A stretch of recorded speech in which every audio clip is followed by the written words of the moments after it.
Di sebelah timur Jakarta, ada sebuah kota, tapi bukan kota biasa. Kota ini dibangun cuma buat satu hal, produksi. Namanya Delta Silicon di Cikarang. Salah satu mesin industri terbesar di Asia Tenggara. Tapi gimana sih cara ngebangun raksasa kayak gini dari nol? Yuk kita bedah bareng-bareng anatominya, dari ambisinya yang gede banget sampai ya konsekuensinya. Coba deh, lihat gambaran ini. Luas banget kan? Ini tuh bukan sekedar deretan pabrik loh, ini sebuah ekosistem raksasa. Ibaratnya kota di dalam kota yang sengaja dirancang buat jadi jantungnya produksi untuk pasar dunia. Skalanya, jujur aja, bikin melongo. Nah, ini nih yang bawa kita ke pertanyaan utamanya.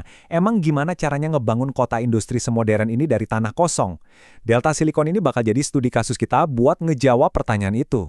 Semua ini tuh berawal dari sebuah visi.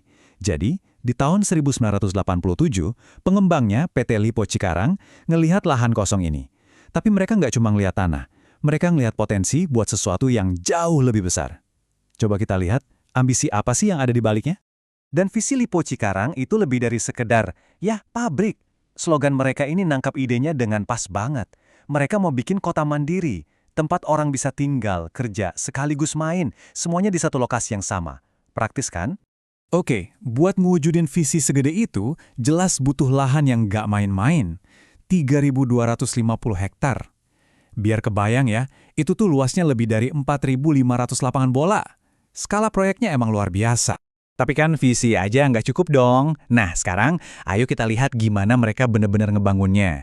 Gimana caranya lahan kosong ini bisa disulap jadi magnet buat investor-investor dari seluruh dunia.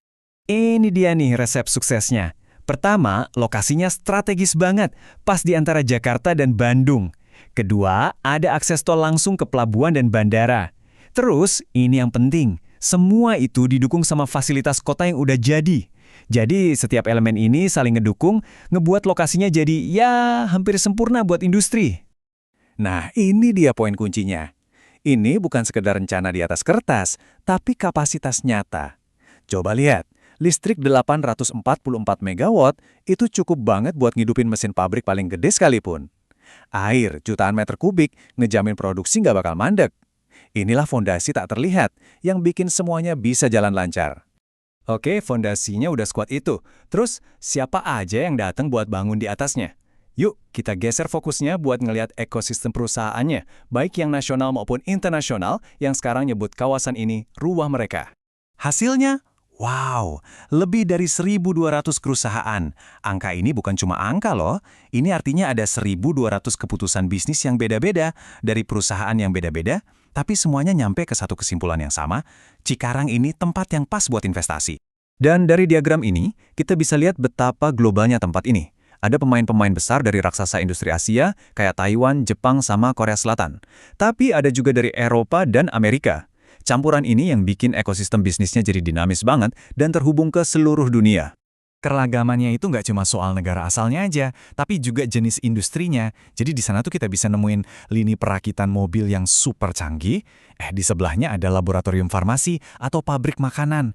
Diversifikasi kayak gini yang bikin ekonominya jadi kuat dan nggak gampang goyah.